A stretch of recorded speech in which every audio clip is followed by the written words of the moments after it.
And how do you see the global macroeconomic environment impacting on New Zealand? So the likes of the Evergrandes, for example, some of these things that are emerging. Yeah, well, New Zealand, we are dependent upon what's happening in the rest of the world. Obviously, if export income makes up about 27% of the income, etc., for New Zealand, and especially what's happening with the commodity prices. And at the moment, we have the likes of the ANZ's monthly commodity price index running about 24% higher than a year ago.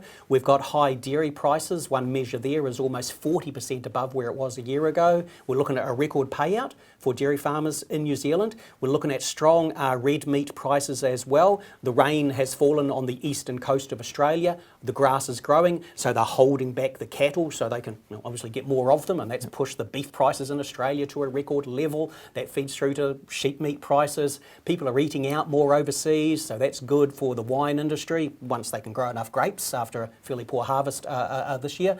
And I look at the world economy as likely to deliver some good support for our export prices in the next couple of years.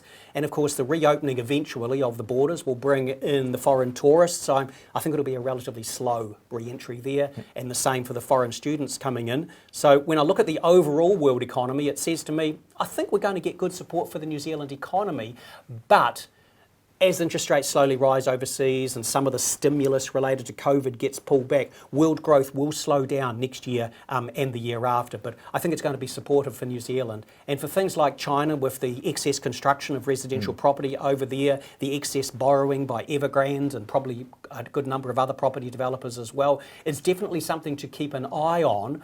It's highly relevant to Australia, say a pullback in house building in China, because it means reduced demand for the iron ore, various ingredients over there. What's more relevant to us is, will people continue to eat out and look to improve what they eat in China? And I think the answer there is, I think they will. So we won't be hit quite as much if Evergrande goes under as maybe Australia.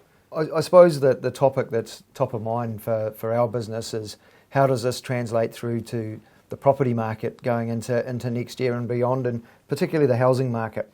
Yeah, well, let's just sort of start by noting that no sane person at any stage said, we're going to have a global pandemic, and as a result of that, house prices will only fall 3%, and then they're going to surge by 44%. We'd have locked them up. Anyone saying that in March of last year. So we've all been massively surprised by the surge in house prices over this period of time.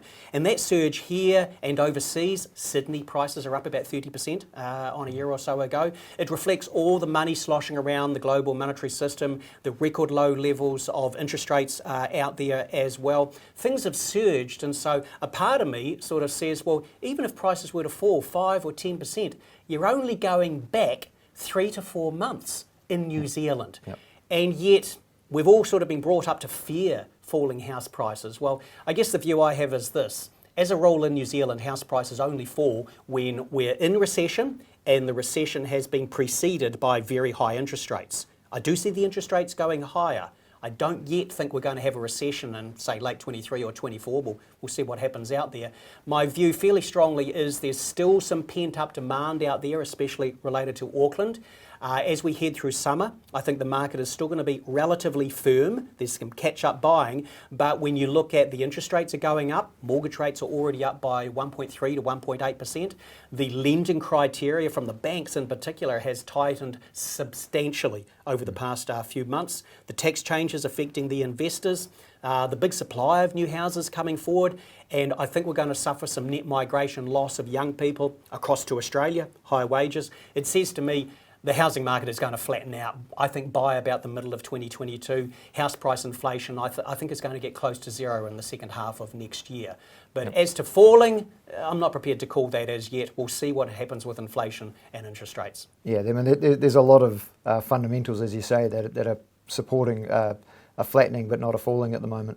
Yeah, that's right. But yeah, we just got to keep an eye on this, because I've been in this business for over three and a half decades. I've seen many house price cycles, not just since our economy was deregulated in the middle 1980s, but even back to the 1970s. My father was a builder in Christchurch back at the time. He rode the building boom up, and then unfortunately we got weeded out in about 1977. And we can see house construction is very strong at the moment. Well, there'll be a pullback there at some stage.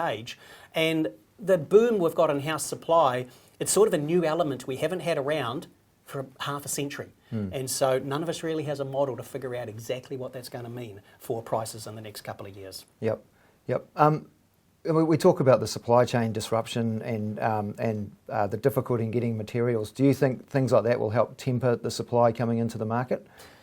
Yeah, I think that we've got from a year ago, or just over a year ago, the year to March 2020, the number of consents issued for new dwellings to be built all around the country was 37,000. The average for the past 20 years is about 26,000 per annum, so that was already pretty strong. Now we've got 47,300 issued in the year to September. You look at the most recent months and annualise it, you're running at about 51,000, so 1% of the population. That takes us right back to sort of the middle of the 1970s.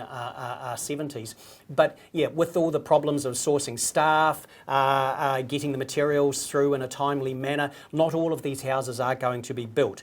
And already, let's say in Australia, we've got some companies closing down and not completing developments.